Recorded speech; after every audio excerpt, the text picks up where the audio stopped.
Is CW Iowa Live. Alrighty, folks, it is 12 minutes past 9 o'clock right now. Welcome back to the program. Lou and Jackie here, and look in your rearview mirror, folks. We're 4 days past the Iowa State Fair. Back to school. Well, kids are back in school in this area, and summer is fading fast. Only about a dozen farmers markets are left. So take advantage of all the farmers markets in your neighborhood. Don't forget there's several tonight that you can take advantage of.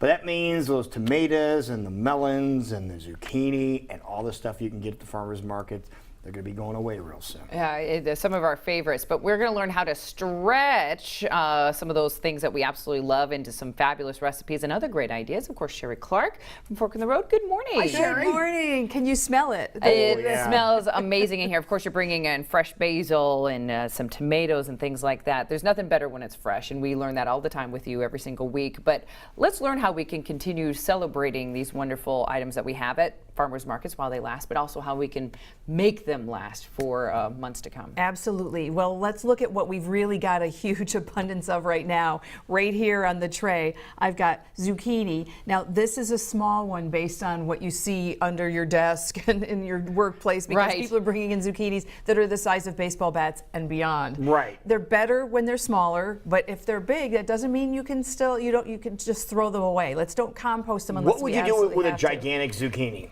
I juice them because they have a lot of juice in them, and I don't. And when they get too big, the seed bed gets really big, and then so to make them into chips or something like that I like to do with the smaller ones, it's just not as feasible. So I just typically would juice it, or hollow it out and use it as something like a sandwich. Put some filling in it and just eat it like that. It's pretty good. All right. So zucchini's one big one. Tomatoes. Now I didn't just bring the regular heirloom tomatoes, but there's tons of those.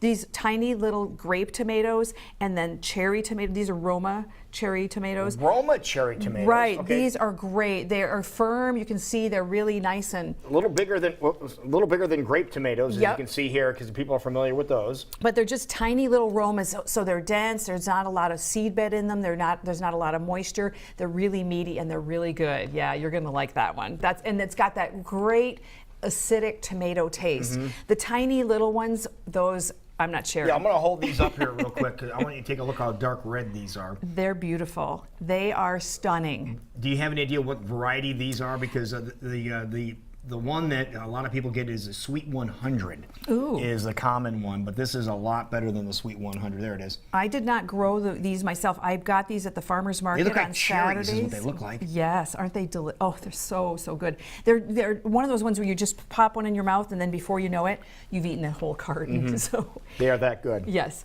And then the last thing is basil. And this time of year especially, it's been so hot, and then we got all that rain. Right. And I went outside this morning, and my basil had turned into a hedge. So you got to do something with all that. So I made some fresh things, but then I also want to talk about what do we do to store it? Because here's the thing, it's all great now, but in December, it's not going to be great to get tomatoes. You're going to buy them in the store, and they're not going to taste quite the same. So if we can preserve them now, we can share our abundance with our friends and neighbors as we go along. All right. So what do you suggest? So what I'm going to suggest you do, first of all, is use it while it's fresh. That's always going to be best. And so I made you a couple things, and what I did was I wanted to show you that eating the same thing over and over doesn't have to be boring. Right. So I made a couple of things. I made a nut pate, which is really more of a pesto. And that's a filling in the lasagna. I made you a little mini lasagna. And I also made a marinara sauce, which obviously has tomatoes and basil in it. So I'm using the ingredients. That I just layered with planked zucchini. I just cut it on a mandolin. I'll let you give that a quick taste. Really simple ingredients, really fresh, really in season. Which one? That would be this one here? Yep. The little lasagna, like I made layers. So instead of the noodles that you would typically do in a regular lasagna. Because it looks like noodles from here. It does, and it looks and tastes a lot like a lasagna. So, and I didn't cut it all the way through for you, and I apologize on that. So it's just delicious. All the flavors come together. It's so fresh. The initial hit gives you the lasagna taste. Yes, exactly. And you won't have that, if you eat too much lasagna, you have that weighted down feeling after you're done. It's great, but you just want to kind of take a siesta. You won't with this. The carbs aren't there. It's just delicious. And it makes you still feel like summer. So if you're getting down in the dumps of feeling, oh, summer's over, this still kind of reminds you of some great flavors of summer. Precisely. So then I took the same components, the pate that I had made you, the pesto pate, and the marinara sauce, and I did something kind of weird with it. I put it in a date, which sounds like A date? a date. Did you know this person very well, or Not on a date, Lou. I put it in a date. in a date? Okay. Yes. So that's what I made for in the little container, the dish there, and I cut the date in half just to make it easier to eat. I like to eat them when they're whole and just like eat them like I'm a just gonna taco. pick this thing up. Just pick that up and pop that in your mouth. I'm all about mixing savory and sweet, but this seems like an interesting combination. It's a great combination. What made you come up with this idea? I thought it sounded like a good one. And it's like, what do you got in the kitchen? What's left over?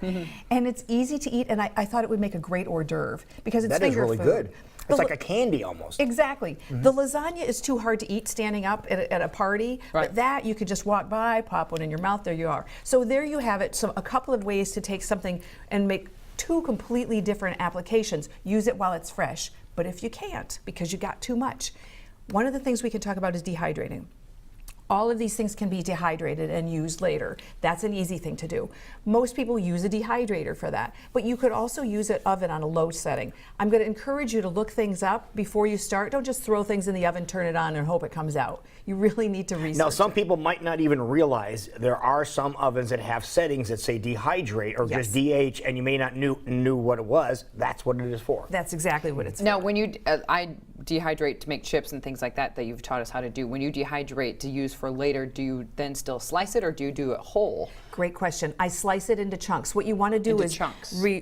expose the surface area of the inside flesh. Okay. You can leave the skin intact like they do with grapes that turn into raisins, but it takes longer and the consistency is different. What about the tomatoes? If you wanted to dehydrate those type of tomatoes, would you cut those in half or just leave them like that? I probably wouldn't dehydrate those kinds of tomatoes because they're going to end up being tiny little raisin-like things. Although now that you've said it, you've probably challenged me. I probably need to do that just to see how it comes out. To see what happens. Yeah, exactly. So But regular full-size tomatoes, you would cut them in chunks? Yep, probably in 3 slices. Okay. Yep, unless it's really huge, then maybe 4. So pretty thick because it's going to reduce. Right. Okay. Another way of doing it would be to preserve in salt.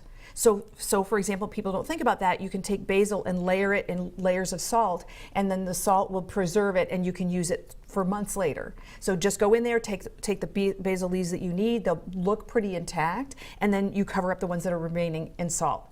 Rinse off the salt, so you're not getting a lot of sodium in your Right. diet, but that's another thought. You can preserve in oil. You've seen oil-packed tomatoes before, sun-dried tomatoes. That's one great preservative way.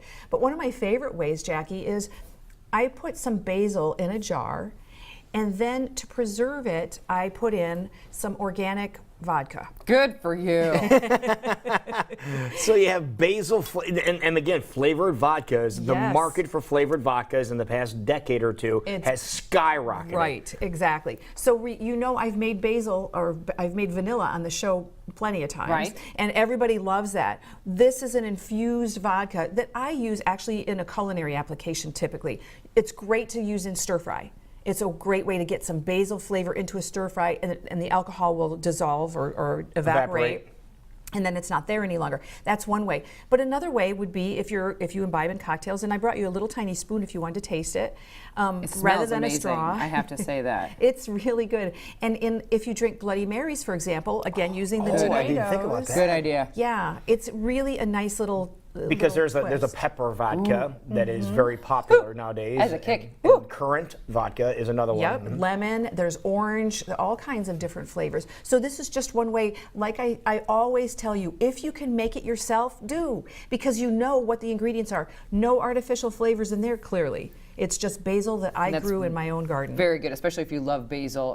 But And vodka. we need to get a blender and get Blend some of and these mix 'em tomatoes up. going so we can make something else. But great idea. Never would have thought of that. Yeah, exactly. So there's lots of ways to use things. Always use it fresh if you can. Always make your own if you can. And then think ahead. Think about what am I going to do in December when I really am hankering for a tomato. Now, is there anything that you really can't dehydrate or preserve like that you say when you go to farmer's market, you want to get it and eat it now? I would say things like melons aren't going to be really easy to preserve. You could probably cut them up and put them in the freezer. Freeze them, and, yeah. That type of thing. Use them in a smoothie. Freezing is one of the things we didn't really talk a ton about.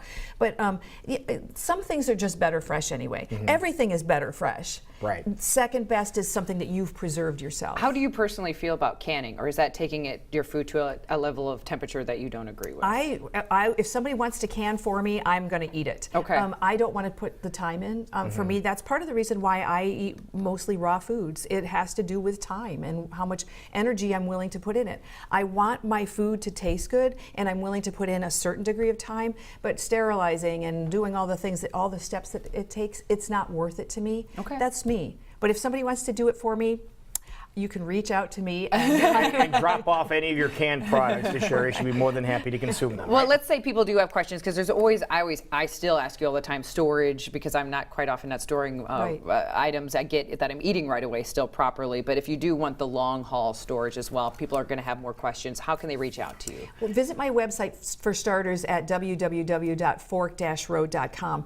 While you're there, sign up to be on the mailing list to get my my newsletter and my e-zine and the videos that I put out periodically that are only available to people that sign up for that. And then if you really want to reach out to me individually, shoot me an email at info@fork-road.com. And if you've got recipes that you want to share, I'm willing to listen. So I'm always open. Perfect. Excellent. Good to see you. Yeah, good to see you. Thank you so much. I want my vodka back. We're going to finish our lasagna. What? No, And that's Jackie's going to have some more this was vodka. a And we present. will be right back. This is CWI.